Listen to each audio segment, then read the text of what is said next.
It was Christmas on the island of Sodor. All the engines were working hard. Thomas and Toby were busy carrying people and parcels up and down the branch line. Everyone was happy. Only the coaches, Annie and Clarabelle, were complaining.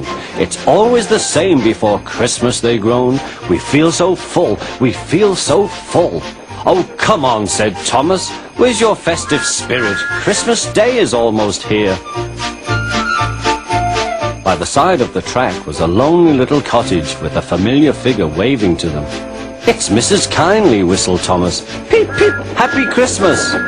Thomas always felt better for seeing her. Christmas just wouldn't be Christmas without Mrs. Kindly.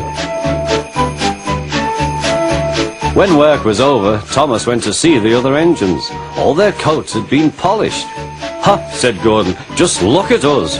Your driver will have to work fast to get you as smart as us. Never mind that, replied Thomas. I've something important to say.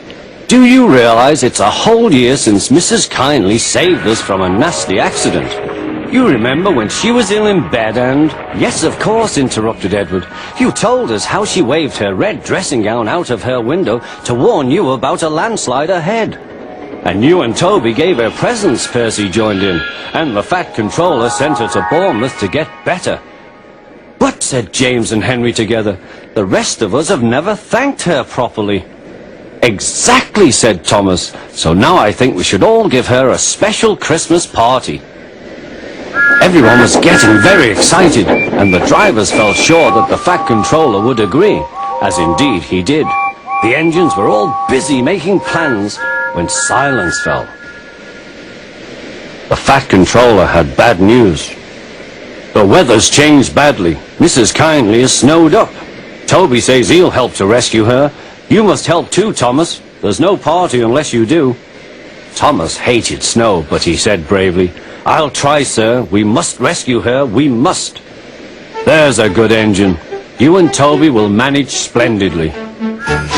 Thomas charged the snowdrifts fiercely. Sometimes he swept them aside, sometimes they stuck fast, and the men had to loosen them.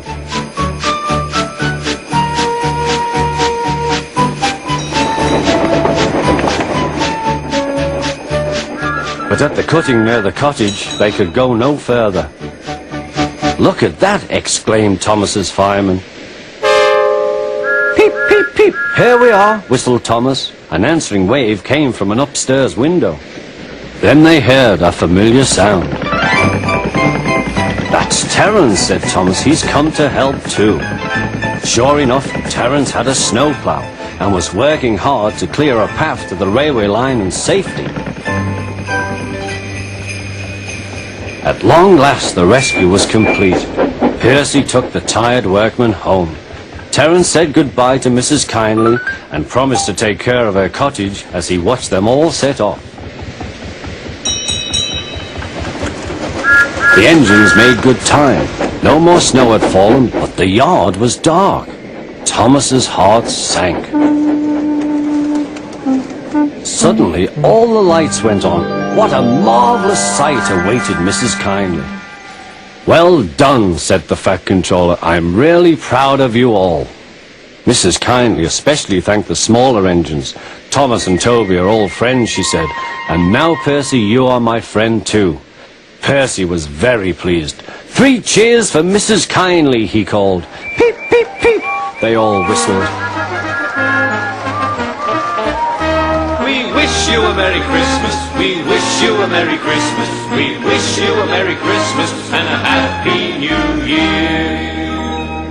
Thomas the Tank Engine and his friends thought it was the best Christmas ever, and Mrs. Kindly could think of nowhere she would rather live than here with them on the island of Sodor.